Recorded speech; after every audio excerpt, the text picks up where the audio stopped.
എല്ലാവർക്കും നമസ്കാരം. സ്കോർ അക്കാഡമിയിലേക്ക് സ്വാഗതം. ഈ ഒരു വീഡിയോയിൽ നമ്മൾ ഡിസ്കസ് ചെയ്യുന്നത് RRB ടെക്നീഷ്യൻ്റെ നോട്ടിഫിക്കേഷനെ കുറിച്ചുള്ള കംപ്ലീറ്റ് ഡീറ്റെയിൽസ് ആണ്. അതായത് ഇത് ആർക്കൊക്കെ അപ്ലൈ ചെയ്യാം, എന്താണ് ഇതിൽ നോട്ടിഫൈ ചെയ്തിരിക്കുന്ന പോസ്റ്റുകൾ, അതിൻ്റെ സിഗ്നിഫിക്കൻസ് എന്താണ്, ഇതിൽ ആർക്കൊക്കെ എന്തൊക്കെ എഡ്യൂക്കേഷൻ ക്വാളിഫിക്കേഷൻ ഉള്ള ആൾക്കാർക്ക് അപ്ലൈ ചെയ്യാൻ സാധിക്കില്ല, ഏജ്, എക്സാമിൻ്റെ പാറ്റേൺ, സിലബസ്, കംപ്ലീറ്റ് ഡീറ്റെയിൽസ് നമ്മളിവിടെ പറയുന്നുണ്ടാവും. അപ്പോൾ നമുക്ക് രണ്ട് പോസ്റ്റുകളിലേക്കാണ് ഇപ്പോൾ നോട്ടിഫിക്കേഷൻ വന്നിരിക്കുന്നത്. ടെക്നീഷ്യൻ ഗ്രേഡ് 1 സിഗ്നൽ, അതുപോലെ തന്നെ ടെക്നീഷ്യൻ ഗ്രേഡ് 3, അത് പല കാറ്റഗറീസ് ഉണ്ട്.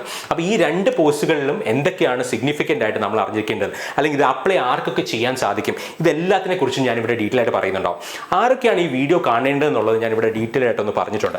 ആരൊക്കെയാണ്? നിങ്ങൾക്ക് BSc ഡിഗ്രി ഉണ്ടെങ്കിൽ, അതായത് bachelor of science in physics, electronics, computer science, information technology, instrumentation or ഇതിൻ്റെ സബ്സ്ട്രീംസിലോ കോമ്പിനേഷനോ ഉള്ള ഏതൊരു വിദ്യാർത്ഥിക്കും ഈ ഒരു പോസ്റ്റുകൾ അപ്ലൈ ചെയ്യാൻ പറ്റും. അതിൽ ഏതൊക്കെ പറ്റും, ഏതൊക്കെ പറ്റില്ല എന്നുള്ളതെല്ലാം ഞാനിവിടെ ഡീറ്റെയിൽ ആയിട്ട് പറയുന്നുണ്ടാവും.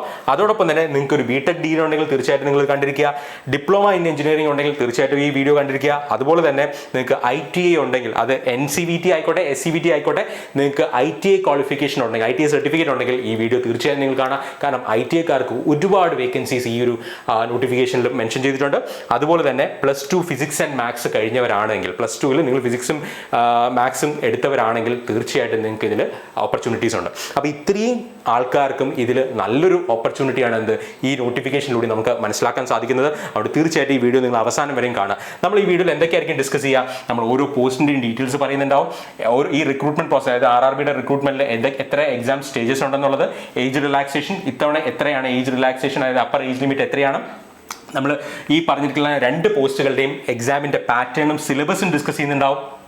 ഓരോ പോസ്റ്റും അപ്ലൈ ചെയ്യേണ്ട ആൾക്കാരുടെ എലിജിബിലിറ്റി എന്താണ്, ആർക്കൊക്കെ അപ്ലൈ ചെയ്യാം, അതുപോലെ തന്നെ ഗ്രേഡ് 1 പോസ്റ്റിൻ്റെ importance, grade 3 post, grade 1 and grade 1ഉം ഗ്രേഡ് 3 പോസ്റ്റ് എങ്ങനെയാണ് നമ്മൾ അപ്ലൈ ചെയ്യേണ്ടത്, ഞാൻ ഇവിടെ ആപ്ലിക്കേഷൻ്റെ വിൻഡോ കാണിക്കുന്നുണ്ടാവും. ഡീറ്റെയിൽ ആയിട്ടുള്ള ഹൗ ടു അപ്ലൈ വീഡിയോ നമ്മൾ രണ്ടാമത് ചെയ്യുന്നുണ്ടാവും. പക്ഷേ ഇവിടെ ഏറ്റവും ഇമ്പോർട്ടൻ്റ് ആയിട്ട് അറിഞ്ഞിരിക്കേണ്ട 1-2 സ്ക്രീൻഷോട്ട്സ് ഞാനിവിടെ കാണിക്കുന്നുണ്ടാവും. അതുപോലെ തന്നെ നമുക്കിവിടെ മെക്കാനിക്കലുകാർക്ക്, ഇലക്ട്രിക്കലുകാർക്ക്, സിവിലുകാർക്കൊക്കെ ഇത് അപ്ലൈ ചെയ്യാൻ സാധിക്കുമോ, അതിനെക്കുറിച്ചെല്ലാം ഞാനിവിടെ ഈ വീഡിയോയിൽ ഡിസ്കസ് ചെയ്യുന്നുണ്ടാവും. അപ്പോൾ നമുക്ക് ഡയറക്റ്റ്ലി ഈ ഡിസ്കഷനിലേക്ക് പോകുന്നതിന് മുമ്പ് ആദ്യം നമുക്ക് RRBയുടെ ഒഫീഷ്യൽ നോട്ടിഫിക്കേഷൻ തന്നെ സ്റ്റാർട്ട് ചെയ്യാം. ഓക്കെ, RRBയുടെ ഒഫീഷ്യൽ വെബ്സൈറ്റിൽ അവൈലബിൾ ആയിട്ടുള്ള നോട്ടിഫിക്കേഷൻ തന്നെയാണ് ഞാൻ ഇവിടെ ഡിസ്പ്ലേ ചെയ്തിരിക്കുന്നത്. Employment notification number 02/2024. അതിലെന്താണ് റിക്രൂട്ട്മെന്റ് ഓഫ് ടെക്നീഷ്യൻസ് വളരെ ക്ലിയർ ആയിട്ട് ഇതിൽ മെൻഷൻ ചെയ്തിട്ടുണ്ട്. ഇതിൽ ഓരോ കാര്യങ്ങളും, അതിൽ ഇമ്പോർട്ടൻ്റ് ആയിട്ടുള്ള ഓരോ കാര്യങ്ങളും ഞാൻ ഇവിടെ ഹൈലൈറ്റ് ചെയ്ത് ഒന്ന് ഡിസ്കസ് ചെയ്യുന്നുണ്ടാവും. അതിനുശേഷം നമുക്ക് എന്ത് ചെയ്യാം, ഇതിൻ്റെ അനാലിസിസിലേക്ക് പോകും. ആർക്ക് അപ്ലൈ ചെയ്യാം, എന്തൊക്കെയാണ് ക്വാളിഫിക്കേഷൻസ്, ബാക്കി സിലബസ്, പാറ്റേൺ എല്ലാം നമുക്ക് അതൊന്ന് അനലൈസ് ചെയ്യാം. ആദ്യം നമുക്ക് ഇമ്പോർട്ടൻ്റ് ആയിട്ടുള്ള കാര്യങ്ങൾ ഇതിൽ പറഞ്ഞിരിക്കുന്ന ഒന്ന് ജസ്റ്റ് ഒന്ന് നോക്കാം. ആദ്യമായിട്ട് എന്താണ് ആപ്ലിക്കേഷൻ സ്റ്റാർട്ട് ഡേറ്റ് എന്താണ്, 9th മാർച്ച് മുതൽ എന്താണ് ആപ്ലിക്കേഷൻ സ്റ്റാർട്ട് ചെയ്ത് കഴിഞ്ഞു. അതായത് നമ്മളിപ്പോൾ ഈ വീഡിയോ ചെയ്യുമ്പോഴത്തേക്ക് ആപ്ലിക്കേഷൻ വിൻഡോ ഓപ്പൺ അല്ലെങ്കിൽ ലൈവ് ആണ്. ഓക്കെ, ഇനി ക്ലോസിംഗ് ഡേറ്റ് എന്താണ്, ക്ലോസിംഗ് ഡേറ്റ് എന്ന് പറയുന്നത് 8th ഏപ്രിലാണ് എന്ത് ക്ലോസിംഗ് ഡേറ്റ് എന്ന് പറയുന്നത്. ഇത്രയും പോയിന്റ് ക്ലിയർ ആണോ? ഇനി ഈ ഒരു എംപ്ലോയ്മെന്റ് നോട്ടിഫിക്കേഷൻ അല്ലെങ്കിൽ ഈ നോട്ടിഫിക്കേഷൻ എന്തിനു വേണ്ടിയിട്ടാണ്? For the recruitment of technician grade 1 signal and various categories of technician grade 3. ഇതിൽ വളരെ ക്ലിയർ ആയിട്ട് 1-2 കാര്യങ്ങൾ മെൻഷൻ ചെയ്താലേ നമുക്ക് മുന്നോട്ട് പോകാൻ പറ്റുള്ളൂ. എന്താണ്? കാരണം കഴിഞ്ഞ തവണത്തെ റിക്രൂട്ട്മെൻറ്റായിട്ട് കമ്പയർ ചെയ്യുമ്പോൾ ഈ നോട്ടിഫിക്കേഷന് കുറേയധികം പ്രത്യേകതകളുണ്ട്. ആ ഓരോ പ്രത്യേകതകളും വളരെ പോസിറ്റീവാണ്. കാരണം ഉദ്യോഗാർത്ഥികളെ സംബന്ധിച്ചിടത്തോളം വളരെ സന്തോഷം തരുന്ന വാർത്തകളാണ്. കാരണം എന്താണെന്ന് വെച്ച് കഴിഞ്ഞാൽ, ഒന്ന്, ആദ്യമായിട്ടാണ് റെയിൽവേ ഗ്രേഡ് 1 തസ്തികയിൽ, അതായത് ടെക്നീഷ്യൻ ഗ്രേഡ് 1ലേക്ക് ഡയറക്റ്റ് റിക്രൂട്ട്മെന്റ് നടത്തുന്നത് ആദ്യമാണ്. കഴിഞ്ഞ തവണത്തെ റിക്രൂട്ട്മെന്റിൽ അല്ലെങ്കിൽ കഴിഞ്ഞ തവണത്തെ ടെക്നീഷ്യൻ നോട്ടിഫിക്കേഷനിൽ ഗ്രേഡ് 1 എന്നൊരു പോസ്റ്റേ ഇല്ല. ആദ്യമായിട്ടാണ് ഗ്രേഡ് 1ലേക്ക് ഡയറക്റ്റ് റിക്രൂട്ട്മെന്റ് നടത്തുന്നത്. ഈ ഗ്രേഡ് 1 പോസ്റ്റിന് അതിൻ്റെതായ സിഗ്നിഫിക്കൻസ് ഉണ്ട്. നമുക്കത് നോക്കാം എന്താണെന്നുള്ളത്. അപ്പോൾ ഫസ്റ്റ് ഓഫ് ഓൾ നിങ്ങൾ നോക്കുക, technician grade 1 signal, first post എന്ന് പറയുന്നത് ടെക്നീഷ്യൻ ഗ്രേഡ് 1 സിഗ്നൽ ആണ്. ഇത് 7th പേ കമ്മീഷനിൽ ലെവൽ 5 ുള്ള ഒരു പോസ്റ്റാണ്. അതിൻ്റെ ഇമ്പോർട്ടൻസ് എന്താ? ഇനിഷ്യൽ പേ എന്ന് പറയുന്നത് 29,200 ആണ്. അപ്പോൾ നിങ്ങളുടെ ഗ്രോസ് പേ എന്ന് പറയുന്നത് ഏകദേശം 57,000 ആയിരിക്കും ഗ്രോസ് പേ എന്ന് പറയുന്നത്. ക്ലിയർ ആണോ? ഇതിൻ്റെ മെഡിക്കൽ സ്റ്റാൻഡേർഡ് എന്ന് പറയുന്നത് B1 ആണ്.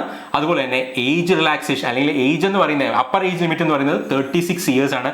ജനറൽ കാറ്റഗറിക്കാർക്ക് 36 ഇയേഴ്സ് ആണ്. ക്ലിയർ ആണല്ലോ? ഇനി ടോട്ടൽ വേക്കൻസി എത്രയാണ്? 1092 ആണ്. ഇനി അതുപോലെ തന്നെ ടെക്നീഷ്യൻ ഗ്രേഡ് 3 ആണെങ്കിലോ, ഗ്രേഡ് 3 ആണെങ്കിൽ 7th പേ കമ്മീഷനിൽ ലെവൽ 2 ആണ്. ഇതിൻ്റെ ഇനിഷ്യൽ പേ എന്ന് പറയുന്നത് 19,900 ആണ്. ഇതിൻ്റെ ഗ്രോസ് പേ നിങ്ങളുടെ കയ്യിൽ കിട്ടുന്നത് എത്രയായിരിക്കും? ഏകദേശം 37,000 ആയിരിക്കും. പോയിന്റ് ക്ലിയർ ആണോ? ഞാൻ നേരത്തെ പറഞ്ഞ പോലെ പല കാറ്റഗറീസ് ഉള്ളതുകൊണ്ട് തന്നെ ഇതിൻ്റെ മെഡിക്കൽ സ്റ്റാൻഡേർഡ് അനക്സിൽ മെൻഷൻ ചെയ്തിട്ടുണ്ട്, ഡീറ്റെയിൽ ആയിട്ട് മെൻഷൻ ചെയ്തിട്ടുണ്ട്. അതനുസരിച്ച് നിങ്ങൾ അപ്ലൈ ചെയ്യുക. ഇനി ഏജ് എന്ന് പറയുന്ന അപ്പർ ഏജ് ലിമിറ്റ് എന്ന് പറയുന്നത് 33 ഇയേഴ്സ് ആണ്. ഇതിൻ്റെ ടോട്ടൽ, അതായത് ഗ്രേഡ് 3യുടെ ടോട്ടൽ വേക്കൻസീസ് എന്ന് പറയുന്നത് 8052 ആണ്. അങ്ങനെ രണ്ടും കൂടി കമ്പൈൻ ചെയ്താൽ ടോട്ടൽ ടെക്നീഷ്യൻ്റെ വേക്കൻസീസ് എന്ന് പറയുന്നത് എത്രയാണ്? 9144 ആണ്. ഇവിടെ ഈ ഗ്രേഡ് 3യിൽ ആർക്കൊക്കെ അപ്ലൈ ചെയ്യാം, എന്തൊക്കെ ക്വാളിഫിക്കേഷൻ ഉള്ളവർക്ക് അപ്ലൈ ചെയ്യാം എന്നുള്ളതിനെ കുറിച്ച് ഡീറ്റെയിൽ ആയിട്ട് നമ്മൾ വേണ്ടി ഡിസ്കസ് ചെയ്യുന്നുണ്ട്. അതിലേക്ക് നമുക്ക് പിന്നെ വരാം. അപ്പോൾ ഞാൻ പറഞ്ഞ ഒരു കാര്യം, ഇതിൽ ആദ്യമായിട്ടാണ് ഗ്രേഡ് 1ലേക്ക് ഡയറക്റ്റ് റിക്രൂട്ട്മെന്റ് നടത്തുന്നത്. അത് മാത്രമല്ല, ഗ്രേഡ് 3യിൽ ജോയിൻ ചെയ്യുന്ന ഒരാളെ 2 പ്രൊമോഷൻ കഴിഞ്ഞാലേ ഗ്രേഡ് 1ലേക്ക് പോകുള്ളൂ. അപ്പോൾ സാലറി വൈസ് ആണെങ്കിലും ഡെസിഗ്നേഷൻ വൈസ് ആണെങ്കിലും ഈ ഒരു പോസ്റ്റിന്റെ ഇമ്പോർട്ടൻസ്, ആദ്യമായിട്ടാണ് റിക്രൂട്ട്മെന്റ് നടത്തുന്നത്. അപ്പോൾ ഈ ഒരു പോസ്റ്റിന്റെ ഇമ്പോർട്ടൻസ് നിങ്ങൾക്ക് മനസ്സിലായെന്ന് വിചാരിക്കുന്നു. അതിന് എലിജിബിൾ ആണ്, അതിന്റെ എലിജിബിലിറ്റി ഒക്കെ നമുക്ക് നോക്കാം. അതിന് എലിജിബിൾ ആണെങ്കിൽ തീർച്ചയായിട്ടും നിങ്ങളത് അതിന് വേണ്ടി സീരിയസ് ആയിട്ട് അറ്റംപ്റ്റ് ചെയ്യുക. കാരണം ഞാൻ പറഞ്ഞു, 2 പ്രൊമോഷൻ കഴിഞ്ഞാൽ മാത്രം കിട്ടുന്ന ഒരു പോസ്റ്റാണ് ഇത്, അല്ലെ? അതിലേക്ക് ഡയറക്റ്റ് വിളിച്ചിരിക്കുകയാണ്. അപ്പോൾ ഒബ്വിയസ്ലി എന്തായിരിക്കും, അതിലേക്കുള്ള കോമ്പറ്റീഷനും കൂടുതലായിരിക്കും. പക്ഷേ ഈ പറയുന്ന പോലെ നല്ലൊരു അവസരമാണ്. എലിജിബിലിറ്റി ഉള്ളവർക്ക് ഇത് വളരെ നല്ലൊരു അവസരമാണ്. നമുക്ക് അതിലേക്കൊക്കെ ഡീറ്റെയിൽ ആയിട്ട് വരാം. ഇനി ഇത് അതുപോലെ തന്നെ പുതിയൊരു കാര്യം പുതിയൊരു പോസ്റ്റ് ആയതുകൊണ്ട് തന്നെ ഇതിൻ്റെ എലിജിബിലിറ്റിയിലും അതുപോലെ തന്നെ നമ്മളുടെ എക്സാമിൻ്റെ പാറ്റേണിലാണെങ്കിലും സിലബസിലാണെങ്കിലും കാര്യമായിട്ടുള്ള വ്യത്യാസമുണ്ട്. അതിലേക്ക് നമുക്ക് പോകാം. പിന്നെ ഏറ്റവും എടുത്തു പറയേണ്ട ഒരു കാര്യം, കഴിഞ്ഞ തവണയായിട്ട് കമ്പയർ ചെയ്യുമ്പോൾ ഇതിൻ്റെ നമ്പർ, അതായത് റിക്രൂട്ട്മെന്റ് പ്രോസസ്സിൽ തന്നെ ചെറിയൊരു ഡിഫറൻസ് ഉണ്ട്. അതെന്താണെന്നല്ലേ നമുക്ക് നോക്കാം. അതായത് ഞാൻ നേരത്തെ പറഞ്ഞ പോലെ ഏജിൻ്റെ കാര്യം ഞാനിവിടെ മെൻഷൻ ചെയ്തിട്ടുണ്ട്, യൂഷ്വൽ റിലാക്സേഷൻസും ഞാനിവിടെ മെൻഷൻ ചെയ്തിട്ടുണ്ട്. അത് നിങ്ങൾക്ക് തന്നെ കയറി നോക്കാമെന്നുള്ളത്, ഞാനത് അതിൽ കൺഫ്യൂഷനൊന്നും ഇല്ലാത്തതുകൊണ്ടാണ് ഞാൻ അത് എക്സ്പ്ലെയിൻ ചെയ്യാത്തത് കേട്ടോ. നമുക്ക് ഇനിയും ഏറ്റവും ഇമ്പോർട്ടൻ്റ് ആയിട്ടുള്ള അടുത്ത കാര്യം എന്ന് പറയുന്നത് ഇതിൻ്റെ റിക്രൂട്ട്മെന്റ് പ്രോസസ്സാണ്. ഈ റിക്രൂട്ട്മെന്റ് പ്രോസസ്സ്, ഇതിൽ എഡ്യൂക്കേഷൻ ക്വാളിഫിക്കേഷനെ കുറിച്ച് ഞാൻ ഇപ്പോൾ തൽക്കാലം പറയുന്നില്ല. കാരണം ഇതെല്ലാം സിമ്പിൾ, നിങ്ങൾക്ക് വായിച്ചാൽ മനസ്സിലാവുന്ന കാര്യമാണ്. ഇതിൽ ചെറിയൊരു കൺഫ്യൂഷൻ വരാനുള്ള സാധ്യതയുള്ളത് പോസ്റ്റ് വൈസ് പറയുമ്പോഴാണ്. അത് ഞാൻ അവിടെ ഡിസ്കസ് ചെയ്യുന്നുണ്ടാവും. എന്നാലും ജസ്റ്റ് ഇത് പോയിന്റ് നമ്പർ 6 ആണ്, നമ്മുടെ പേജ് നമ്പർ 7 വരുന്നതാണ്. പോയിന്റ് നമ്പർ 6 വേണമെങ്കിൽ നിങ്ങളൊന്ന് ജസ്റ്റ് നോട്ട് ചെയ്യുക. ഇനി നമുക്ക് ഇതിൻ്റെ എക്സാമിനേഷൻ്റെ ഫീയും നിങ്ങൾക്ക് അറിയാവുന്ന കാര്യം തന്നെയാണ്. ഇതെല്ലാം ഇവിടെ ക്ലിയർ ആയിട്ട് മെൻഷൻ ചെയ്തിട്ടുണ്ട്. ഇനി നമുക്ക് ഏറ്റവും ഇമ്പോർട്ടൻ്റ് ആയിട്ട് ഞാൻ നേരത്തെ പറഞ്ഞ പോലെ റിക്രൂട്ട്മെന്റ് പ്രോസസ്സ് എങ്ങനെയാണെന്നുള്ളത് നോക്കാം. അത് വളരെ ഇമ്പോർട്ടൻ്റ് ആണ്. കാരണം കഴിഞ്ഞവനായിട്ട് കമ്പയർ ചെയ്യുമ്പോൾ കുറച്ച് ഡിഫറൻ്റ് ആണ്. എന്താണ് ആ ഡിഫറൻസ് നോക്കാം. റിക്രൂട്ട്മെന്റ് പ്രോസസ്, ഇവിടെ recruitment process shall comprise of the following stages. ഇവിടെ എന്തായിരുന്നു, നമ്മൾ കഴിഞ്ഞ തവണത്തെ ടെക്നീഷ്യൻ ആണെങ്കിൽ അവിടെ CBT 1 ഉണ്ടായിരുന്നു, CBT 2 ഉണ്ടായിരുന്നു, അല്ലേ? അത് കഴിഞ്ഞിട്ടായിരുന്നു എന്ത്, ഡോക്യുമെന്റ് വെരിഫിക്കേഷനും മെഡിക്കൽ എക്സാമിനേഷനും. ഇവിടെ എന്തേ ഉള്ളൂ, ഒറ്റ CBT ഉള്ളൂ. അതായത് ഒരു കമ്പ്യൂട്ടർ ബേസ്ഡ് ടെസ്റ്റ് മാത്രമേ ഉള്ളൂ. അത് കഴിഞ്ഞ് CBT 1, 2 എന്നൊന്നുമില്ല, ഒരു കമ്പ്യൂട്ടർ ബേസ്ഡ് ടെസ്റ്റ് മാത്രമേ ഉള്ളൂ. പക്ഷേ ഇവിടെ ശ്രദ്ധിക്കേണ്ട ഒരു വേറൊരു കാര്യമുണ്ട്. ഈ 2 പോസ്റ്റുകൾ നമ്മൾ പറഞ്ഞു, അല്ലേ? ഗ്രേഡ് 1 സിഗ്നലും പറഞ്ഞു, ഗ്രേഡ് 3യും പറഞ്ഞു. ഈ 2 പോസ്റ്റുകൾക്കും സെപ്പറേറ്റ് എക്സാം ആണ്. പോയിന്റ് ക്ലിയർ ആണല്ലോ? ഓക്കെ. അപ്പോൾ ഇവിടെ നമുക്ക് ഒരു CBT എക്സാം ഉണ്ട്. ഈ CBT എക്സാം ഉണ്ട്, ഡോക്യുമെന്റ് വെരിഫിക്കേഷൻ ഉണ്ട്, മെഡിക്കൽ എക്സാമിനേഷൻ ഉണ്ട്. ഇനി കമ്പ്യൂട്ടർ ബേസ്ഡ് ടെസ്റ്റിന്റെ കാര്യം പറഞ്ഞു കേട്ടോ. There will be separate CBT for each pay level. അതായത് ഗ്രേഡ് 1ഉം ഗ്രേഡ് 3യും നമുക്ക് ഒരിക്കലും കമ്പൈൻ ചെയ്യാൻ പറ്റില്ല. രണ്ടും എന്താണ്, 2 എക്സാംസ് ആയിട്ടാണ് നടത്തുക. അതിൻ്റെ റിക്രൂട്ട്മെന്റ് പ്രോസസ്സ് എന്ന് പറയുന്നത് ഡിഫറൻ്റ് ആയിരിക്കും. കാരണം രണ്ടിൻ്റെയും ക്വാളിഫിക്കേഷൻ ഡിഫറൻ്റ് ആണ്, രണ്ടിൻ്റെയും സാലറി എല്ലാം, ഡെസിഗ്നേഷൻ എല്ലാം ഡിഫറൻ്റ് അല്ല. അപ്പോൾ 2 എക്സാം ആയാലേ പറ്റുള്ളൂ. സിമ്പിൾ ആണ്. അപ്പോൾ ഈ ഗ്രേഡ് 1ഉം ഗ്രേഡ് 3ക്കും എന്തായിരിക്കും, there will be separate CBT for each pay level. ആ CBT നിങ്ങൾ ക്വാളിഫൈ ചെയ്ത് കഴിഞ്ഞാൽ എന്താണ്, നിങ്ങൾ അടുത്ത സ്റ്റേജിലേക്ക് പോകും. എന്താണ്, ഡോക്യുമെന്റ് വെരിഫിക്കേഷൻ, അത് കഴിഞ്ഞ് മെഡിക്കൽ എക്സാമിനേഷൻ. ഇത്രയേ ഉള്ളൂ. പോയിന്റ് ക്ലിയർ ആണല്ലോ? അത് കഴിഞ്ഞ തവണയായിട്ട് കമ്പയർ ചെയ്യുമ്പോൾ വളരെ ഇമ്പോർട്ടൻ്റ് ആയിട്ടുള്ളൊരു ചേഞ്ച് ആണ്. ഇനി നമുക്ക് ടെക്നീഷ്യൻ ഗ്രേഡ് 1 സിഗ്നൽ എന്നുള്ള പോസ്റ്റിലേക്കുള്ള പോസ്റ്റിൻ്റെ എക്സാം പാറ്റേണും സിലബസും നമുക്ക് നോക്കാം. നമ്പർ ഓഫ് ക്വസ്റ്റ്യൻസ് എത്രയാണ്, 100 ക്വസ്റ്റ്യൻസ് ഉണ്ട്. നമ്മൾ ഇപ്പോൾ പഠിച്ചുകൊണ്ടിരിക്കുന്ന ALPക്ക് ആണെങ്കിൽ എത്രയാണ്, 75 ക്വസ്റ്റ്യൻസ് ആണുള്ളത്, അല്ലേ? ഇവിടെ നമുക്ക് എത്രയാണ്, ടോട്ടൽ ക്വസ്റ്റ്യൻസ് 100 ഉണ്ട്. ഡ്യൂറേഷൻ 90 മിനിറ്റ്സ് ആണ്. ഇനി ഇതിൻ്റെ സിലബസിനെ കുറിച്ച് നമുക്ക് ഡീറ്റെയിൽ ആയിട്ട് നോക്കാം. സിലബസ് എന്തൊക്കെയാണ്, syllabus for CBT of technician grade 1. ഞാൻ പറഞ്ഞു CBT ഓഫ് ടെക്നീഷ്യൻ ഗ്രേഡ് 1 ആണ്. CBT ഓഫ് ടെക്നീഷ്യൻ ഗ്രേഡ് 3 നമ്മൾ രണ്ടാമത് നോക്കുന്നുണ്ടാവും. അതിൻ്റെ സിലബസ് ഡിഫറൻ്റ് ആണ്, പാറ്റേൺ ഡിഫറൻ്റ് ആണ്. ഓക്കെ. അപ്പോൾ ഇവിടെ ടെക്നീഷ്യൻ ഗ്രേഡ് 1ന്റെ സിലബസ് എങ്ങനെയാണ്, സിലബസ് എന്തൊക്കെ മെൻഷൻ ചെയ്തിട്ടുണ്ട് നോക്കുക. നമുക്ക് ഈ സിലബസിലേക്ക് വരാം. അതിന് മുമ്പ് എക്സാം പാറ്റേൺ നോക്കിയിട്ട് പോകാം. എന്തൊക്കെ സബ്ജക്ട്സ് ആണ് പറഞ്ഞിട്ടുള്ളത്, ജനറൽ അവയർനെസ് പറഞ്ഞിട്ടുണ്ട്. അത് എത്ര മാർക്കിനാണ്, 10 മാർക്കിനാണ് ജനറൽ അവയർനെസ് പറഞ്ഞിട്ടുള്ളത്. ജനറൽ ഇന്റലിജൻസ് ആൻഡ് റീസണിംഗ് എന്ന് പറയുന്നത് 15 മാർക്കിനാണ് പറഞ്ഞിട്ടുള്ളത്, അല്ലേ?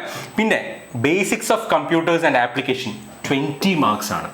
അതുപോലെ തന്നെ മാത്തമാറ്റിക്സ് 20 മാർക്സ് ആണ്. ഇവിടെ ശ്രദ്ധിക്കേണ്ട ഒരു കാര്യം, മാത്തമാറ്റിക്സ് നമ്മളിപ്പോൾ ALPക്ക് പഠിക്കുന്ന അതേ മാത്തമാറ്റിക്സ് അല്ല, സിലബസ് എൻറ്റയർലി ഡിഫറെൻ്റ് ആണ്. കംപ്ലീറ്റ്ലി ഒരു പുതിയ സിലബസ് ആണെന്ന് തന്നെ പറയാം. ബേസിക് സയൻസ് ആൻഡ് എഞ്ചിനീയറിംഗ്, നമ്മുടെ കഴിഞ്ഞ ടെക്നീഷ്യൻ ഒന്നും ഇല്ലാത്തൊരു ഏരിയ ആണ് ബേസിക് സയൻസ് ആൻഡ് എഞ്ചിനീയറിംഗ്. അത് എത്രയാണ്, അതിൻ്റെ വെയിറ്റേജ് എത്രയാണ്, 35 മാർക്കിനാണ്. 35 മാർക്കിനാണ് എന്ത്, basic science and engineering, mathematics, അതുപോലെ തന്നെ ബേസിക് കമ്പ്യൂട്ടർ ആപ്ലിക്കേഷൻ. ഇവിടെ നമുക്ക് പരിചിതമായിട്ടുള്ള ജനറൽ അവയർനെസ്സും റീസണിങ്ങും ആകെ 25 മാർക്സിനേ ഉള്ളൂ. ബാക്കി ഇത്രയും 75 മാർക്സും എന്താണ്, ഏകദേശം നമുക്ക് പറയാം പുതിയ സിലബസ് എന്ന് തന്നെ പറയാം. അതായത് നമ്മൾ ടെക്നീഷ്യനോ അല്ലെങ്കിൽ നമ്മൾ നേരത്തെ കണ്ട ടെക്നീഷ്യൻ്റെ സിലബസോ അല്ലെങ്കിൽ അതായത് കഴിഞ്ഞ അവിടുത്തെ ടെക്നീഷ്യൻ്റെ സിലബസോ ALPയുടെ സിലബസുമായിട്ട് കമ്പയർ ചെയ്യുമ്പോൾ ഇത് എൻറ്റയർലി ഡിഫറൻ്റ് ആണ്. മാത്രമല്ല ഈ ഓരോ എക്സാമിനും ഓരോ രീതിയിൽ ഓരോ ഡെപ്തിൽ തന്നെ നമ്മൾ ഓരോ സബ്ജക്റ്റും പഠിക്കേണ്ടത് അത്യാവശ്യമാണ്. എന്നാൽ മാത്രമേ നമുക്ക് ഈ പുതിയ പാറ്റേൺ അല്ലെങ്കിൽ പുതിയ രീതിയിൽ വരുന്ന ക്വസ്റ്റ്യൻസ് ആൻസർ ചെയ്യാൻ പറ്റുള്ളൂ. എല്ലാത്തിനും കൂടി ഒരേ രീതിയിൽ പഠിച്ചാൽ ചിലപ്പോൾ എല്ലാ എക്സാംസും നമുക്ക് ക്വാളിഫൈ ചെയ്യാൻ പറ്റണമെന്നില്ല. നമുക്ക് അതിനെക്കുറിച്ച് ഡീറ്റെയിൽ ആയിട്ട് പിന്നെ നോക്കാം. എഗെയിൻ നമുക്ക് ഇതിൻ്റെ സിലബസ് വൈസ് അല്ലെങ്കിൽ ഓരോ സബ്ജക്ട് വൈസ് നമുക്കൊന്ന് ജസ്റ്റ് ഒന്ന് ഓടിച്ച് നോക്കാം. ഞാൻ ഡീറ്റെയിൽ ആയിട്ട് ഓരോ സബ്ജക്റ്റിൻ്റെയും ഫാക്കൽറ്റീസ് ഡീറ്റെയിൽ ആയിട്ട് നിങ്ങൾക്ക് ഡിസ്കസ് ചെയ്ത് തരുന്നുണ്ടാവും ഇതൊക്കെ. പക്ഷേ നമുക്ക് ആദ്യം ജനറൽ അവയർനെസ്സിൻ്റെ ടോപ്പിക്സ് നമുക്ക് ഇതിൻ്റെ സിലബസ് ഒന്ന് ഡീറ്റെയിൽ ആയിട്ട് നോക്കാം. ഇവിടെ എന്തൊക്കെയാണ് പറഞ്ഞിട്ടുള്ളത്? നമുക്ക് ജനറൽ അവയർനെസ്സിൻ്റെ കാര്യം പറഞ്ഞിട്ടുണ്ട്. ജനറൽ അവയർനെസ് എന്താ പറഞ്ഞിട്ടുള്ളത്? General awareness, knowledge of current affairs, Indian geography, ബാക്കി നമുക്ക് അറിയാവുന്ന culture, history of India including freedom struggle, Indian polity, constitution, Indian economy, എൻവയോൺമെന്റൽ issues concerning India and world, sports, general scientific and technological developments. ഇതിൽ നമുക്ക് അറിയാവുന്ന നമുക്ക് പരിചിതമായിട്ടുള്ള general awareness syllabus തന്നെയാണ്. റീസണിങ്ങും ഏറെക്കുറെ സെയിം തന്നെ, നമുക്ക് അറിയാവുന്ന ടോപ്പിക്സ് തന്നെയാണ് ഇതിൽ മെൻഷൻ ചെയ്തിട്ടുള്ളത്. ഞാൻ അതിലേക്ക് പോകുന്നില്ല. ഇനി ബേസിക്സ് ഓഫ് കമ്പ്യൂട്ടർ ആപ്ലിക്കേഷൻ നോക്കിയാൽ ഇത്രയും കാര്യങ്ങളാണ് ഇൻക്ലൂഡ് ചെയ്തിരിക്കുന്നത്. അപ്പോൾ ഇതും ഏകദേശം ഇത് എത്രയാണ് കമ്പ്യൂട്ടർ ആപ്ലിക്കേഷൻ എത്രയാണ് ചോദിച്ചിരിക്കുന്നത്? 20 മാർക്കിനാണ് അത് ചോദിച്ചിട്ടുള്ളത്. ഇനി നിങ്ങൾ മാത്തമാറ്റിക്സ് നോക്കുക. നമ്മൾ സാധാരണ പഠിക്കുന്ന ആപ്റ്റിറ്റ്യൂഡ്, അതായത് നമ്മൾ ALPക്കും കഴിഞ്ഞ ടെക്നീഷ്യനൊക്കെ പഠിച്ച മാത്സ് ആണോ ഇതെന്ന് നോക്കുക. അല്ല, എൻറ്റയർലി ഡിഫറെൻ്റ് ആണ്. കാരണം number system, rational irrational numbers, board mass, quadratic equation, arithmetic progression, അതുപോലെ തന്നെ ഫൈനൈറ്റ് ആൻഡ് ഇൻഫൈനൈറ്റ് സെറ്റ്സ്, അത് കംപ്ലീറ്റ്ലി ഡിഫറെൻ്റ് ആണ്. അതായത് നമുക്ക് പ്രോപ്പർട്ടീസ് ഓഫ് കോംപ്ലിമെൻറ്റ്, സ്റ്റാറ്റിസ്റ്റിക്സ്, അതുപോലെ തന്നെ നമുക്ക് സബ്സെറ്റ്, അങ്ങനെ അതായത് യൂണിവേഴ്സൽ സെറ്റ്, വെൻ ഡയഗ്രാംസ്, ഇങ്ങനെ കംപ്ലീറ്റ്ലി ഒരു പുതിയ സിലബസ് ആണ്. ഇതുവരെ അല്ലെ RRBക്ക് ചോദിച്ചിട്ടില്ലാത്തൊരു സിലബസ് ആണ് ഇത് മാത്തമാറ്റിക്സിൻ്റെ അണ്ടറിൽ വരുന്നത്. അപ്പോൾ ഇത് ഡീറ്റെയിൽ ആയിട്ട് നമ്മുടെ മാത്തമാറ്റിക്സിൻ്റെ ഫാക്കൽറ്റി ഡീറ്റെയിൽ ആയിട്ട് നിങ്ങൾക്ക് പറഞ്ഞിരുന്നുണ്ടാവും. എത്രത്തോളം ഡെപ്തിൽ ഈ എക്സാമിന് വേണ്ടി പഠിക്കേണ്ടതെന്നുള്ളതെല്ലാം നമ്മൾ അവിടെ ഡിസ്കസ് ചെയ്യുന്നുണ്ടാവും. അപ്പോൾ കംപ്ലീറ്റ് ഞാൻ പറഞ്ഞു വന്നതിൻ്റെ ചുരുക്കം ഇത്രയേ ഉള്ളൂ. എൻറ്റയർലി ഡിഫറെൻ്റ് ആയിട്ടുള്ള സിലബസ് ആണ് മാത്തമാറ്റിക്സ് ഉള്ള. അതുകൊണ്ടാണ് ഞാൻ നേരത്തെ പറഞ്ഞത് നമുക്ക് എല്ലാ എക്സാംസിനും, അതായത് ഇപ്പോൾ ALPക്ക് പഠിക്കുന്ന അതേപോലെ തന്നെ നമുക്ക് ഇതിൽ പഠിക്കാൻ പറ്റില്ല. ഇനി അതുപോലെ തന്നെ ബേസിക് സയൻസ് ആൻഡ് എഞ്ചിനീയറിംഗ് നോക്കാം. അപ്പോൾ ഇതിൽ കൂടുതലും ഇലക്ട്രിസിറ്റി റിലേറ്റഡ് ആയിട്ടുള്ള കാര്യങ്ങളാണ് ഇവിടെ ചോദിച്ചിട്ടുള്ളത്. നിങ്ങൾക്ക് സിലബസിൻ്റെ മേജർ പോർഷനും അങ്ങനെ തന്നെയാണ്. കാരണം ഇവിടെ തൊട്ട് എന്താണ് നമുക്ക് ആദ്യം ഫിസിക്സിൻ്റെ ഫണ്ടമെന്റൽസ്, യൂണിറ്റ്സ്, മെഷർമെന്റ്സ്, മാസ്, അങ്ങനെ കുറച്ച് കാര്യങ്ങൾ പറഞ്ഞിട്ടുണ്ട്. അതിനുശേഷം ഇലക്ട്രിസിറ്റി റിലേറ്റഡ് ആയിട്ടുള്ള കാര്യങ്ങളാണ് മൊത്തം പറഞ്ഞിട്ടുള്ളത്. അതുപോലെ measurements, electronic measurements, digital measurements, digital ഇലക്ട്രോണിക്സിനെ കുറിച്ചൊക്കെ വളരെയധികം ഡീറ്റെയിൽഡ് ആയിട്ട് തന്നെ ഡീറ്റെയിൽഡ് ഒരു സിലബസ് തന്നെ പറഞ്ഞിട്ടുണ്ട്. അപ്പോൾ എല്ലാത്തിനെ കുറിച്ചും വ്യക്തമായിട്ടുള്ളൊരു ധാരണ നമുക്ക് ഉണ്ടാവണം. അതായത് കുറച്ച് വാസ്റ്റ് ആണ്, എന്നാൽ ഒരുപാട് ഡെപ്തിലൊന്നും പഠിക്കേണ്ട ആവശ്യമില്ല. ഇതിനെക്കുറിച്ചും ഇത് എങ്ങനെ പ്രിപ്പയർ ചെയ്യണം എന്നുള്ളതിനെ കുറിച്ചും വളരെ ഡീറ്റെയിൽഡ് ആയിട്ട് നമ്മുടെ ടെക്നിക്കൽ ഫാക്കൽറ്റീസ് നിങ്ങൾക്ക് ഡിസ്കസ് ചെയ്യുന്നുണ്ടാവും. അത് നമുക്ക് രണ്ടാമത് നോക്കാം. അപ്പോൾ ഞാൻ ഈ പറഞ്ഞതുപോലെ ഇതായിരിക്കും നമ്മളുടെ ഗ്രേഡ് 1ൻ്റെ എക്സാമിൻ്റെ പാറ്റേണും സബ്ജക്ട്സും അതിൻ്റെ വെയിറ്റേജ് വളരെ ഇമ്പോർട്ടൻ്റ് ആണ്. നിങ്ങൾ നോക്കുക, നമുക്ക് ഈ ഒരു എക്സാം, അതായത് ടെക്നീഷ്യൻ ഗ്രേഡ്, ഞാൻ നേരത്തെ പറഞ്ഞു ആകെ ഒരൊറ്റ CBT ഉള്ളൂ. അപ്പോൾ ഈ എക്സാമിന് നിങ്ങൾ പെർഫോം ചെയ്തേ പറ്റൂ. ഇതിലുള്ള ഓരോ മാർക്കും നിങ്ങളുടെ റാങ്ക് മേക്കിംഗ് ആണ്. അപ്പോൾ നിങ്ങൾ നോക്കുക, basic science and engineering, maths, computer application, ഇത് മൂന്നും കൂടെ ചേർത്ത് 75 മാർക്കാണുള്ളത് അല്ലേ. ഇത് രണ്ട് നമ്മൾ സ്ഥിരം പഠിക്കുന്ന 2 ടോപ്പിക്സ് എന്ന് പറയുന്നത് എന്താണ്, ആകെ 25 മാർക്കിനുള്ളൂ. അപ്പോൾ അതിൻ്റെതായ വെയിറ്റേജും ഇമ്പോർട്ടൻസും അതാത് സബ്ജക്ട്സിന് കൊടുത്ത് വേണം എന്ത് ചെയ്യാനായിട്ട് നമ്മൾ പഠിച്ച് മുന്നോട്ട് പോകാനായിട്ട്. അപ്പോൾ ഇതാണ് CBT ഓഫ് ടെക്നീഷ്യൻ ഗ്രേഡ് 1 സിഗ്നലിനുള്ള സിലബസും പാറ്റേൺ എന്ന് പറയുന്നത്. ഇനി നമുക്ക് CBT ഓഫ് ഏതാണ്, ടെക്നീഷ്യൻ ഗ്രേഡ് 3ലേക്ക് പോവാം. അവിടെ എന്തൊക്കെയാണ് പറഞ്ഞിട്ടുള്ളത്? അവിടെയും നമ്മുടെ ALPയുമായിട്ട് കമ്പയർ ചെയ്യുമ്പോൾ ALPക്ക് 75 ക്വസ്റ്റ്യൻസ് ആണല്ലേ, ഇവിടെ വീണ്ടും 100 ക്വസ്റ്റ്യൻസ് ആണ്, 90 മിനിറ്റ്സ് ആണ്. ഇവിടെയും ബാക്കി കാര്യങ്ങൾ നമുക്ക് സിലബസ് വൈസ് ഒന്ന് ജസ്റ്റ് ഒന്ന് കമ്പയർ ചെയ്ത് നോക്കാം. ഇവിടെ 100 മാർക്കിനാണ് അല്ലേ. അപ്പോൾ 100 മാർക്കിന് എന്ന് പറയുമ്പോൾ കറസ്പോണ്ടിംഗ് അവിടെ ജനറൽ അവയർനെസിൻ്റെയും റീസണിങ്ങിൻ്റെ ഒക്കെ വെയിറ്റേജ് മാറി. ഏതുമായിട്ട് കമ്പയർ ചെയ്യുമ്പോൾ, ALPയായിട്ട് കമ്പയർ ചെയ്യുമ്പോൾ. അപ്പോൾ നമ്മളിപ്പോൾ പഠിച്ചുകൊണ്ടിരിക്കുന്ന ALPയായിട്ട് കമ്പയർ ചെയ്യുമ്പോൾ ഇവിടെയും നമ്മൾ സ്ട്രാറ്റജിയും നമ്മൾ ഫോക്കസ് ചെയ്യേണ്ട ഏരിയാസ് ഒക്കെ കുറച്ച് ഡിഫറെൻ്റ് ആണ്. അതിനെക്കുറിച്ചൊക്കെ നമുക്ക് വീണ്ടും ഡീറ്റെയിൽ ആയിട്ടുള്ള അനാലിസിസ് പിന്നെ ചെയ്യാം. ഇവിടെ നോക്കാം, നമുക്ക് ഇവിടെ syllabus for CBT of pay level 2 post, that is എന്താണ് various categories of technician grade 2. അതിന് എന്തൊക്കെയാണ് പറഞ്ഞിട്ടുള്ളത്? മാത്തമാറ്റിക്സ് പറഞ്ഞിട്ടുണ്ട്, ജനറൽ ഇന്റലിജൻസ് ആൻഡ് റീസണിംഗ് പറഞ്ഞിട്ടുണ്ട്, ജനറൽ സയൻസ് പറഞ്ഞിട്ടുണ്ട്. ഇവിടെ എന്താണ് പറഞ്ഞിട്ടുള്ളത്? വേറെ ഡീറ്റെയിൽ ആയിട്ട് പറഞ്ഞിട്ടില്ല. Physics, chemistry, life science and biology of 10th standard level നമ്മൾ NCERT ആയിരിക്കും ഫോളോ ചെയ്യുക. ഇനി general awareness on current affairs, very important, on current affairs in science and technology, sports, culture, personalities, economics, politics and any other subject of importance.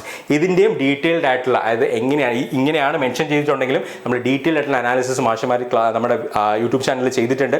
കാരണം ഓരോന്നിൻ്റെയും ഓരോ എക്സാമിൻ്റെയും level മനസ്സിലാക്കി ഏതൊക്കെ areas ആണ് ഫോക്കസ് ചെയ്യേണ്ടതെന്ന് മനസ്സിലാക്കി വേണം പഠിക്കാനായിട്ട്. അല്ലാതെ എല്ലാം കൂടി ഒരുമിച്ച് നിങ്ങൾ പഠിക്കരുത്. ഓരോ എക്സാമിനും നമ്മൾ ഫോക്കസ് ചെയ്യേണ്ട ഏരിയാസും അതുപോലെ തന്നെ ഡെപ്തും ഡിഫറെൻ്റ് ആണ്. ആ കാര്യം ഒന്ന് ഓർത്ത് വെക്കുക. അപ്പോൾ അതനുസരിച്ച് ഇതായിരിക്കും നമ്മളുടെ CBT ഓഫ് എന്താണ് ഗ്രേഡ് 3 എക്സാമിന്, ഗ്രേഡ് 3 പോസ്റ്റിലേക്കുള്ള എക്സാമിൻ്റെ സിലബസ് ഇതാണ്. അതിൻ്റെ സബ്ജക്ട് വൈസ് ബ്രേക്കപ്പ് ആണ് ഞാൻ ഇവിടെ കാണിച്ചിരിക്കുന്നത്. നോക്കുക, ഇവിടെ നമുക്ക് ഏതാണ് ഏറ്റവും കൂടുതൽ വെയിറ്റേജ്? ജനറൽ സയൻസിന് 40 മാർക്കാണ് ജനറൽ സയൻസിന് വെയിറ്റേജ് എന്ന് പറയുന്നത്. പിന്നെ മാത്സിന് 25 marks, general intelligence and reasoning 25 marks. അപ്പോൾ ഇത് രണ്ടും കൂടി 50, ഇത് രണ്ടും കൂടി 50, അങ്ങനെ ടോട്ടൽ 100 മാർക്സ്. ജനറൽ സയൻസ് അവിടെ ജനറൽ അവയർനെസ് എന്താണ് 10 മാർക്സിനാണുള്ളത്. ജനറൽ അവയർനെസ് ആണ് കറണ്ട് അഫയേഴ്സിനാണ് കൂടുതൽ ഇമ്പോർട്ടൻസ് ഉള്ളത്, അതും കൂടി ഓർത്തിരിക്കുക. ഓക്കെ, അപ്പോൾ നമ്മൾ ഓരോന്നിനും സ്പെസിഫിക് ആയിട്ട് തന്നെ ജനറൽ അവയർനെസ് ആണെങ്കിലും റീസണിങ് ആണെങ്കിലും അതുപോലെ തന്നെ ജനറൽ സയൻസ് ആണെങ്കിലും എക്സാം സ്പെസിഫിക് ആയിട്ട് തന്നെ പഠിക്കുക. ഓക്കെ, അത്രയും പോയിന്റ്സ് ക്ലിയർ ആയെന്ന് വിചാരിക്കുന്നു. ഇനി നമുക്ക് അടുത്ത ഡിസ്കസ് ചെയ്യാനുള്ളത് ഇതിൻ്റെ ഓരോന്നിൻ്റെയും എഡ്യൂക്കേഷണൽ ക്വാളിഫിക്കേഷനാണ്. വളരെ ഇമ്പോർട്ടൻ്റ് ആണ്, ഒരുപാട് ആൾക്കാർക്ക് അവിടെയാണ് ഡൗട്ട് വരുന്നത്. നമുക്ക് ആ കാര്യങ്ങൾ ഡിസ്കസ് ചെയ്യാം. നോക്കുക, ടെക്നീഷ്യൻ ഗ്രേഡ് 1, ഗ്രേഡ് 1 സിഗ്നൽ, ഇത് ആർക്കൊക്കെ അപ്ലൈ ചെയ്യാമെന്നാണ് ഇവിടെ മിനിമം എഡ്യൂക്കേഷൻ ക്വാളിഫിക്കേഷൻ പറഞ്ഞിട്ടുണ്ട്. ഇതിൽ എന്താണ് ആദ്യം പറഞ്ഞിരിക്കുന്നത്? Bachelor of science in physics, electronics, computer science, information technology, instrumentation from A recognised university. അപ്പോൾ ഇവിടെ BSc ഏതിലൊക്കെ BSc ചെയ്ത ആൾക്കാർ, that is physics, electronics, computer science, അതുപോലെ തന്നെ information technology, instrumentation or any of the sub streams of the basic streams of physics, electronics, computer science, information technology, instrumentation, ഇവർക്കൊക്കെ എന്ത് ചെയ്യാം? BSc ഉള്ള ആൾക്കാരുടെ കാര്യമാണ് ഇവിടെ പറഞ്ഞിരിക്കുന്നത്. ഇനി വേറെ ആർക്കൊക്കെ അപ്ലൈ ചെയ്യാം? 3 ഇയർ ഡിപ്ലോമ ഇൻ എഞ്ചിനീയറിംഗ് ചെയ്ത, അതിൽ ഏതിലൊക്കെയാണ് ബേസിക് സ്ട്രീംസ് പറഞ്ഞിട്ടുണ്ട്. ഈ പറഞ്ഞിരിക്കുന്ന basic streams or a combination of any of the above basic സ്ട്രീംസിലുള്ളവർക്കും എന്ത് ചെയ്യാം? അപ്ലൈ ചെയ്യാം. ഏത് പോസ്റ്റിൽ? ഗ്രേഡ് 1 സിഗ്നലിൽ അപ്ലൈ ചെയ്യാം. അതുപോലെ തന്നെ ബിടെക്കാർക്കും അപ്ലൈ ചെയ്യാം. ഏതൊക്കെ ബിടെക്കാർക്ക്? degree in engineering in above basic streams or combination of any of the above basic streams, either electronics, computer science, information technology, instrumentation, അതിന്റെ കോമ്പിനേഷൻ ഉള്ളവർക്കും എന്ത് ചെയ്യാം? അപ്ലൈ ചെയ്യാമെന്ന് പറഞ്ഞിട്ടുണ്ട്. അതിൻ്റെ ബാക്കി ഡീറ്റെയിൽസ്, അതായത് എങ്ങനെ അപ്ലൈ ചെയ്യുമ്പോൾ വരുന്ന ഓപ്ഷൻസ്, ആർക്കൊക്കെ അപ്ലൈ ചെയ്യാന്നുള്ളത് ഞാൻ ഡീറ്റെയിൽ ആയിട്ട് ഡിസ്കസ് ചെയ്യുന്നുണ്ടാവും. അതിൻ്റെ സ്ക്രീൻഷോട്ട് ഉൾപ്പെടെ ഞാനിവിടെ കാണിക്കുന്നുണ്ടാവും. അതിലേക്ക് വരാം. ഇതാണ് എന്ത്? ഗ്രേഡ് 1 സിഗ്നലിൻ്റെ എഡ്യൂക്കേഷൻ ക്വാളിഫിക്കേഷൻ പറഞ്ഞിരിക്കുന്നത്. നമ്മൾ ഇതിൻ്റെ ഡീറ്റെയിൽസ് നമുക്ക് അടുത്ത സ്ലൈഡിൽ നമുക്ക് നോക്കാം. വരുന്ന സ്ലൈഡിൽ നമ്മൾ ഡിസ്കസ് ചെയ്യുന്നുണ്ടാവും. ഇത് ഗ്രേഡ് 1-ൻ്റെയാണ്. ഇത് ഏതാണ്? കാറ്റഗറി നമ്പർ 1-ൻ്റെ കാര്യം മാത്രമേ ഞാൻ പറഞ്ഞിട്ടുള്ളൂ. ഇവിടെ 18 കാറ്റഗറി നമ്പേഴ്സിൽ പല ഞാൻ പറഞ്ഞല്ലോ, നേരത്തെ പറഞ്ഞു various categories of technician grade 3 ഉണ്ട്. മൊത്തം 18 കാറ്റഗറീസ് ഉണ്ട്. അതിൽ ഈ കാറ്റഗറി, അതായത് കാറ്റഗറി നമ്പർ 1 ഒഴികെ ബാക്കി എല്ലാം എന്താണ്? ടെക്നീഷ്യൻ ഗ്രേഡ് 3 ആണ്.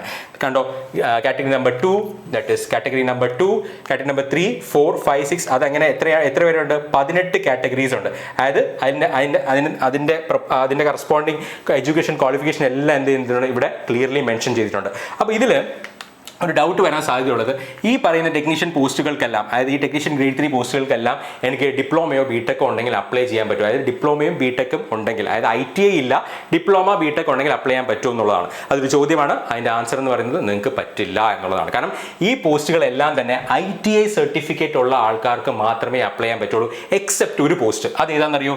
കാറ്റഗറി നമ്പർ 15 വരുന്ന technician grade 3 SNT, that is signals and telecommunication. ഇത് അപ്ലൈ ചെയ്യണമെങ്കിലുള്ള ക്വാളിഫിക്കേഷൻ എന്താണെന്നറിയോ? +2 ഫിസിക്സ് ആൻഡ് മാത്സ് ഉള്ള ആൾക്കാർക്ക് എന്ത് ചെയ്യാം? അതായത് +2 ഫിസിക്സും മാത്സും പഠിച്ചിട്ടുള്ള ആൾക്കാർക്ക് എന്ത് ചെയ്യാം? ഈ പോസ്റ്റ് അപ്ലൈ ചെയ്യാം. ബാക്കി എല്ലാ പോസ്റ്റുകൾക്കും നിങ്ങൾ ശ്രദ്ധിച്ചാൽ നിങ്ങൾക്ക് മനസ്സിലാവും എന്താണ് SLC + ITI. ബാക്കി ഡീറ്റെയിൽസ് എല്ലാം അതിൽ പറയുന്നുണ്ട്. എല്ലാ പോസ്റ്റുകൾക്കും എന്ത് വേണം? ITI സർട്ടിഫിക്കറ്റ് ഉണ്ടാവണം. അതിൻ്റെ ITI സർട്ടിഫിക്കറ്റിനോടൊപ്പം നിങ്ങൾക്ക് ഡിപ്ലോമയോ ബിടെക്കോ ഉണ്ടെങ്കിൽ തീർച്ചയായിട്ടും അപ്ലൈ ചെയ്യാം. പക്ഷേ ITI സർട്ടിഫിക്കറ്റ് ഇല്ലാതെ ഡിപ്ലോമയോ ബിടെക്കോ ഉണ്ടെങ്കിൽ ബാക്കി ഈ പറഞ്ഞ പോസ്റ്റുകൾക്ക്, അതായത് ടെക്നീഷ്യൻ ഗ്രേഡ് 3യുടെ പോസ്റ്റുകൾക്ക് നിങ്ങൾക്ക് അപ്ലൈ ചെയ്യാൻ പറ്റില്ല. ആകെ അപ്ലൈ ചെയ്യാൻ പറ്റുന്ന ആർക്കാണ്? Technician grade 3 SNT, that is signals and ടെലികമ്മ്യൂണിക്കേഷനിൽ നിങ്ങൾക്ക് വേണമെങ്കിൽ, നിങ്ങൾക്ക് ITI ഇല്ലെങ്കിലും +2 വിത്ത് ഫിസിക്സ് ആൻഡ് മാത്സ് ഉണ്ടെങ്കിൽ നിങ്ങൾക്ക് അപ്ലൈ ചെയ്യാം. ആ ഒരു പോയിന്റ് ക്ലിയർ ആണോ? അപ്പോൾ ഇതാണ് ഞാൻ പേജ് നമ്പർ 7-ൽ പോയിന്റ് നമ്പർ 6 ആയിട്ട് പറഞ്ഞത്. എന്താണ്? എഡ്യൂക്കേഷൻ ക്വാളിഫിക്കേഷൻ ക്ലിയർ ആയിട്ട് പറയുന്നുണ്ട്. എന്താണ്? ITI ഇല്ലാതെ ഡിപ്ലോമ ബാർ. ഞാൻ അതിൻ്റെ ലാസ്റ്റ് പേജിലേക്ക് ഒന്ന് പോകണം, നിങ്ങൾക്ക് ആ ഒരു ഇത് കാണിക്കാൻ വേണ്ടിയിട്ടാണ്. നോക്കുക, ദാറ്റ് ഈസ് ലാസ്റ്റ് പേജിൽ ക്ലിയർ ആയിട്ട് അത് മെൻഷൻ ചെയ്തിട്ടുണ്ട്. ദാറ്റ് ഈസ് നോക്കുക, കണ്ടോ? Diploma bar degree in engineering will not be accepted in lieu of course completed act apprenticeship bar ITI for the post of എന്താണ്? Technicians in pay level 2. അത് clear ആണോ? വളരെ important ആണ്. അവിടെ നിങ്ങൾക്ക് ആകെ, അതായത് ITI ഇല്ലാത്തവർക്ക് അപ്ലൈ ചെയ്യാൻ പറ്റുന്ന ടെക്നീഷ്യൻ ഗ്രേഡ് 3 പോസ്റ്റ് എന്ന് പറയുന്നത് കാറ്റഗറി നമ്പർ 15 വരുന്ന technician SNT, that is signals and telecommunication മാത്രമാണ്. ബാക്കി എല്ലാ ഗ്രേഡ് 3 പോസ്റ്റുകൾക്കും എന്ത് വേണം? വ്യക്തമായിട്ട് പറയുന്നുണ്ട്, അതിൽ ITI സർട്ടിഫിക്കറ്റ് വേണം. ITI സർട്ടിഫിക്കറ്റ് ഉണ്ട്, നിങ്ങൾക്ക് ഹയർ ക്വാളിഫിക്കേഷൻ ഉണ്ടെങ്കിൽ തീർച്ചയായിട്ടും നിങ്ങൾക്ക് അപ്ലൈ ചെയ്യാം. പക്ഷേ ITI സർട്ടിഫിക്കറ്റ് എന്തായാലും വേണം. പോയിന്റ് ക്ലിയർ ആണല്ലോ? അപ്പോൾ നിങ്ങൾ മനസ്സിലാക്കേണ്ട ഒരു കാര്യം, ഡീറ്റെയിൽ ആയിട്ട് ഞാൻ അനലൈസ് ചെയ്യുന്നുണ്ടാവും എത്ര പോസ്റ്റുകൾ എന്നുള്ളത്. ITI സർട്ടിഫിക്കറ്റ് ഉള്ള ആൾക്കാർക്ക് ഇതൊരു സുവർണ്ണ അവസരമാണ്. കാരണം ITI സർട്ടിഫിക്കറ്റ് ഇല്ലാത്തവർ ആർക്കും തന്നെ എന്ത് ചെയ്യില്ല, അവിടെ കോമ്പറ്റീഷൻ വരുന്നില്ല. അപ്പോൾ നിങ്ങൾ നന്നായിട്ട് പഠിച്ചു കഴിഞ്ഞാൽ റെയിൽവേയിൽ ഒരു ജോലി നിങ്ങൾക്ക് തീർച്ചയായിട്ടും ഉറപ്പിക്കാവുന്നതാണ്. നന്നായിട്ട് പഠിക്കുക, അതിനുവേണ്ടി അതിനുവേണ്ടി ഒരു പക്കാ സ്ട്രാറ്റജിയോടുകൂടി തന്നെ പഠിക്കുക, അല്ലാതെ വെറുതെ വാരി വലിച്ച് പഠിക്കരുത്. നമുക്ക് അതിനെക്കുറിച്ച് ഡീറ്റെയിൽ ആയിട്ട് ഡിസ്കസ് ചെയ്യാം, നമ്മുടെ മാഷന്മാരെ ഡിസ്കസ് ചെയ്യുന്നുണ്ടാവും. ഓക്കെ, ഈ ഒരു പോയിന്റ് ക്ലിയർ ആയെന്ന് വിചാരിക്കുന്നു. ഇനി നമുക്ക് ഇതിന്റെ കംപ്ലീറ്റ് അനാലിസിസ് ഒന്ന് നോക്കാം. അതായത് എത്ര വേക്കൻസി ഉണ്ട്, ഈ പറയുന്ന ഐ ടി ഐക്കാർക്ക് മാത്രം, അതായത് IT സർട്ടിഫിക്കറ്റ് ഉള്ളവർക്ക് മാത്രമായിട്ട് എത്ര വേക്കൻസി ഉണ്ടെന്നൊക്കെ നമുക്ക് നോക്കാം. ഞാൻ അതിലേക്ക് വീണ്ടും നമ്മുടെ അനാലിസിസിലേക്ക് പോവാം. നോക്കുക, how to apply for technician grade 1 and grade 3. ഞാൻ നേരത്തെ പറഞ്ഞതുപോലെ നോക്കുക, അതായത് ഗ്രേഡ് 1ലേക്ക് ടോട്ടൽ എത്ര വേക്കൻസി ഉണ്ട്, 1092. അത് എങ്ങനെയാണ് അപ്ലൈ ചെയ്യേണ്ടതെന്നുള്ളത് ഞാൻ ഇപ്പോൾ കാണിക്കുന്നുണ്ടാവും. Grade 3 SNT, that is signals and ടെലികമ്മ്യൂണിക്കേഷനിൽ ITI ആവശ്യമില്ല. ഇത് ഏതാണ്, കാറ്റഗറി നമ്പർ 15 വരുന്ന ആ പോസ്റ്റുകൾ, അതായത് ടെക്നീഷ്യൻ ഗ്രേഡ് 3ക്ക് എന്ത് ആവശ്യമില്ല, ITI സർട്ടിഫിക്കറ്റ് ആവശ്യമില്ല. എന്ത് മതി, +2 ഫിസിക്സ് ആൻഡ് മാത്സ് മതി. അങ്ങനെ അപ്ലൈ ചെയ്യാൻ പറ്റുന്ന മൊത്തം എത്ര വേക്കൻസി ഉണ്ട്, 1423 വേക്കൻസി ഉണ്ട്. ഇത് നിങ്ങൾക്ക് ജസ്റ്റ് ഒന്ന് അനലൈസ് ചെയ്താൽ മനസ്സിലാവും. അത് അനലൈസ് ചെയ്താണ് ഇട്ടിരിക്കുന്നത്. ഇനി ടെക്നീഷ്യൻ ഗ്രേഡ് 3, അതായത് ITI മസ്റ്റായിട്ട് വേണ്ട പോസ്റ്റുകൾ എത്രയാണ്, ടോട്ടൽ 6629. നിങ്ങൾ ശ്രദ്ധിക്കേണ്ട കാര്യം, ഇവിടെ IT ഉള്ളവർക്ക് മാത്രമേ ഈ പോസ്റ്റുകൾ, അതായത് ബാക്കിയുള്ള കാറ്റഗറി നമ്പർ, അപ്പോൾ ഞാൻ ഒന്നും കൂടി വേണമെങ്കിൽ എഴുതാം. ഇത് കാറ്റഗറി നമ്പർ 1 ആണ്. ഓക്കെ, അത് നമുക്ക് ഡൗട്ടൊന്നുമില്ല. ഇതെന്ന് പറയുന്നത് കാറ്റഗറി നമ്പർ 15 ആണ്. നിങ്ങൾ ആ നോട്ടിഫിക്കേഷൻ നോക്കിയാൽ മതി. ഇനി ബാക്കി ഇത് രണ്ടും ഒഴികെ ബാക്കി എല്ലാ ഗ്രേഡ് 3 ടെക്നീഷ്യൻ ഗ്രേഡ് 3 പോസ്റ്റുകൾക്കും എന്ത് വേണം, ITI വേണം. ITI പ്ലസ് ഹയർ ആണെങ്കിലും കുഴപ്പമില്ല, പക്ഷേ ITI സർട്ടിഫിക്കേഷൻ എന്തായാലും വേണം. ഓക്കെ, ആ ഒരു പോയിന്റ് ക്ലിയർ ആണ്. അങ്ങനെ ടോട്ടൽ വേക്കൻസീസ്, ഗ്രേഡ് 3യുടെ വേക്കൻസീസ് എന്ന് പറഞ്ഞാൽ 8052 ആണ്. ഇതും കൂടി കമ്പൈൻ ചെയ്യുമ്പോൾ നമുക്ക് ടോട്ടൽ വേക്കൻസി എത്ര വരും എന്നറിയോ, ദാറ്റ് ഈസ് 9144 ടെക്നീഷ്യൻ വേക്കൻസീസ് ഉണ്ട്. അപ്പോൾ ശ്രദ്ധിക്കുക, ITI ക്വാളിഫിക്കേഷൻ മാത്രമുള്ളവർക്ക് നിങ്ങൾ നന്നായി പഠിക്കുകയാണെങ്കിൽ ഈ പറയുന്ന നിങ്ങൾക്ക് വേറെ കോമ്പറ്റീഷൻസ് ഒന്നുമില്ല, ITIക്കാർ തന്നെ ആയിരിക്കും ഇതിലെ മെജോറിറ്റി കോമ്പറ്റീഷൻ വരുന്നത്. നന്നായിട്ട് പഠിച്ചു കഴിഞ്ഞാൽ നിങ്ങൾക്ക് റെയിൽവേയിൽ ഒരു ജോലി ഉറപ്പിക്കാം. നിങ്ങൾ തന്നെ സീരിയസ് ആയിട്ട് അത് ഡിസ്കസ് ചെയ്യുക, അത് ആലോചിക്കുക, പഠിച്ചു തുടങ്ങുക. ഓക്കെ, അപ്പോൾ ഈ ഒരു പോയിന്റ് ക്ലിയർ ആയെന്ന് വിചാരിക്കുന്നു.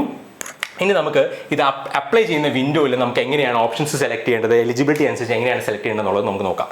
Okay, technician grade 1 signal RRB തിരുവനന്തപുരത്തിൻ്റെ ആപ്ലിക്കേഷൻ വിൻഡോ ആണ് ഞാൻ ഇവിടെ ഡിസ്പ്ലേ ചെയ്തിരിക്കുന്നത്. ഇവിടെ നമുക്ക് ക്വാളിഫിക്കേഷൻ സെലക്ട് ചെയ്യാനുള്ള ഓപ്ഷൻ ഉണ്ട്. നമ്മൾ നോട്ടിഫിക്കേഷനിൽ കണ്ടതാണ് bachelor of science, 3 year diploma in engineering അല്ലെങ്കിൽ ഡിഗ്രി ഇൻ എഞ്ചിനീയറിംഗ് ആണ് എന്ത് നമുക്ക് പറഞ്ഞിട്ടുള്ള എഡ്യൂക്കേഷൻ ക്വാളിഫിക്കേഷൻ എന്ന് പറയുന്നത്. അത് നമുക്ക് ഇവിടെ സെലക്ട് ചെയ്യാനുള്ള ഡ്രോപ്പ് ഡൗൺ മെനു ഉണ്ട്. That is 3 year diploma in engineering, bachelor of science, degree in engineering. ഇത് സെലക്ട് ചെയ്യുന്നതിനനുസരിച്ച് അതിന് കറസ്പോണ്ടിംഗ്ലി ഉള്ള ഡിസിപ്ലിൻസ് ഇവിടെ അടുത്ത ഡ്രോപ്പ് ഡൗൺ മെനു ആയിട്ട് വരും. ഫോർ എക്സാമ്പിൾ, ഞാൻ ഡിഗ്രി ഇൻ എഞ്ചിനീയറിംഗ് സെലക്ട് ചെയ്യുകയാണെങ്കിൽ നമുക്ക് എന്തായിരിക്കും വരിക, നമുക്ക് വരുന്നത് നമ്മൾ ഈ തന്നിരിക്കുന്ന ഡിസിപ്ലിൻസിൽ വേണം എന്ത് ചെയ്യാനായിട്ട്, ഓപ്റ്റ് ചെയ്യാനായിട്ട്. That is computer science, electronics, information technology, instrumentation, physics. നമ്മൾ ഈ നോട്ടിഫിക്കേഷൻ വന്നതിന് ശേഷം ഏറ്റവും കൂടുതൽ ക്വറീസ് വന്നിരിക്കുന്നത് ട്രിപ്പിളി എലിജിബിൾ ആണോ എന്നാണ്. അത് ഈ നോട്ടിഫിക്കേഷനിൽ വ്യക്തമല്ല. എന്നാൽ ഇവിടെ degree in engineering in the above basic streams or in combination of any of the above basic streams are eligible എന്ന് പറഞ്ഞിട്ടുണ്ട്. ഇലക്ട്രോണിക്സ് കോമ്പിനേഷനായ ട്രിപ്പിളി എലിജിബിൾ ആണെന്നാണ് നമ്മൾ മനസ്സിലാക്കുന്നത്. എന്നാൽ ഫൈനൽ ഡിസിഷൻ RRBയുടേതായിരിക്കും. നമ്മൾ ഡിഗ്രി ഇൻ എഞ്ചിനീയറിംഗ് ഇത് പ്രകാരം ട്രിപ്പിളിക്കാർ അപ്ലൈ ചെയ്യുമ്പോൾ ഇലക്ട്രോണിക്സ് ഓപ്റ്റ് ചെയ്യാനേ സാധിക്കുകയുള്ളൂ. ഞാൻ നേരത്തെ സൂചിപ്പിച്ചതുപോലെ ഫൈനൽ ഡിസിഷൻ RRBയുടേതാണ്. ഇനി ഇത് ഡിഗ്രി ഇൻ എഞ്ചിനീയറിംഗിൻ്റെ കാര്യം മാത്രമാണ് നമ്മൾ പറഞ്ഞത്. ബാച്ചിലർ ഓഫ് സയൻസ് ആണെങ്കിലും നമ്മുടെ ഡിസിപ്ലിൻ അനുസരിച്ച് നമുക്ക് എന്ത് ചെയ്യാം, ഇവിടെ ഓപ്റ്റ് ചെയ്യാം. ഇനി അടുത്തത് ഡിപ്ലോമ ഇൻ എഞ്ചിനീയറിംഗ് ആണെങ്കിലോ നമുക്ക് വീണ്ടും നമ്മളുടെ ഡിസിപ്ലിൻ അനുസരിച്ച് നമുക്ക് ഇവിടെ ഓപ്റ്റ് ചെയ്യാം. ഇത് ഓരോന്നിൻ്റെ കേസാണ് ഞാൻ ഡ്രോപ്പ് ഡൗൺ മെനു ആണ് പറഞ്ഞിരിക്കുന്നത്. ഇനി നമുക്ക് ഗ്രേഡ് 3 ടെക്നീഷ്യൻ ഗ്രേഡ് 3 ആണെങ്കിൽ നമുക്കിവിടെ വീണ്ടും 3 ഓപ്ഷൻസ് ഉണ്ട്. NAC, ITI, 10+2. ഇതിലിപ്പോൾ ഓരോന്നും സെലക്ട് ചെയ്യുന്നതിനനുസരിച്ച് ഞാനിപ്പോൾ ഇവിടെ NACയുടെ ITIയുടെ കാര്യം ഞാൻ ഇവിടെ ഡിസ്പ്ലേ ചെയ്യുന്നില്ല. അത് നമുക്ക് ഹൗ ടു അപ്ലൈ ഡീറ്റെയിൽ ആയിട്ട് നോക്കാം. കാരണം അതിൽ ഒരുപാട് ട്രേഡ്സ് ഉണ്ട്. ഞാൻ തൽക്കാലം അതിലേക്ക് പോകുന്നില്ല. നമുക്ക് 10+2 ആണ് സെലക്ട് ചെയ്യുന്നതെങ്കിൽ നമുക്ക് അവിടെ ഡിസിപ്ലിൻ ഓപ്റ്റ് ചെയ്യാൻ പറ്റുന്നത് ഫിസിക്സ് ആൻഡ് മാത്സ് ആണ്. ഞാൻ ഓൾറെഡി പറഞ്ഞു ഇത് നമുക്ക് അപ്ലൈ ചെയ്യാൻ പറ്റുന്ന ഏതിലാണ്, കാറ്റഗറി നമ്പർ 15 അല്ലേ, ടെക്നീഷ്യൻ ഗ്രേഡ് 3 കാറ്റഗറി നമ്പർ 15 ഏതായിരുന്നു, SNT സിഗ്നൽസ് ആൻഡ് ടെലികമ്മ്യൂണിക്കേഷനിലാണ് നമുക്ക് അപ്ലൈ ചെയ്യാൻ പറ്റുന്നത്. +2 അതായത് +2 വിത്ത് ഫിസിക്സ് ആൻഡ് മാത്സുകാർക്ക് എന്ത് ചെയ്യാം, ഇത് അപ്ലൈ ചെയ്യാം. ഓക്കെ, അത് അപ്ലൈ ചെയ്യാം. അപ്പോൾ ഇതിൽ ഒരു കാര്യം പലർക്കും ഡൗട്ട് ഉണ്ടായിരുന്നു, ഈ ടെക്നീഷ്യനിൽ നമുക്ക് മെക്കാനിക്കലുകാർക്കും സിവിലുകാർക്കും ഒന്നും അപ്ലൈ ചെയ്യാൻ പറ്റില്ല എന്ന് ചോദിക്കുമ്പോൾ നിങ്ങൾ +2 വിത്ത് ഫിസിക്സ് ആൻഡ് മാത്സ് ആണെങ്കിൽ നിങ്ങൾ ആ ഒരു ക്വാളിഫിക്കേഷൻ വെച്ച് നമുക്ക് ഏത് അപ്ലൈ ചെയ്യാം, ഈ കാറ്റഗറി നമ്പർ 15 അപ്ലൈ ചെയ്യാം. പോയിന്റ് ക്ലിയർ ആണല്ലോ. Technician grade 3 signals signals and telecommunication. Point clear ആണല്ലോ? ഓക്കെ, അപ്പോൾ ആ കാര്യങ്ങളെല്ലാം ഞാൻ ക്ലിയർ ആയെന്ന് വിചാരിക്കുന്നു. അപ്പോൾ ഞാൻ നേരത്തെ പറഞ്ഞ പോലെ നമ്മുടെ ടോട്ടൽ വേക്കൻസീസും അതുപോലെ തന്നെ നമ്മളുടെ ഗ്രേഡ് 1-നും ഗ്രേഡ് 3, അതായത് ITA സർട്ടിഫിക്കറ്റ് ആവശ്യമില്ലാത്ത വേക്കൻസീസും ഞാനിവിടെ സെപ്പറേറ്റ് ആയിട്ട് കാണിച്ചിട്ടുണ്ട്.